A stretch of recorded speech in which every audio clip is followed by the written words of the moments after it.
For Anne Enemark bliver det så mange kaffepauser i løbet af en arbejdsdag. Fra starten af dagen er kaffen vigtig. Det er det første, jeg gør, det er at hente en kop kaffe.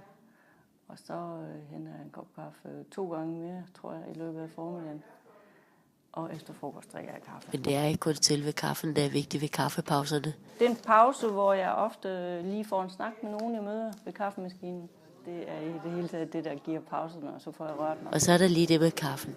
Det er nok ikke de store smagsoplevelser, man får af automatkaffen på arbejdspladsen. Det er ikke det, der er fokus på sådan en arbejdsplads, som jeg er på. Den gode kaffeoplevelse. Fordi kaffen, det er sådan en maskine, man trykker på, og den smager ikke af ret meget kaffe. Den gode kaffeoplevelse, det er noget andet.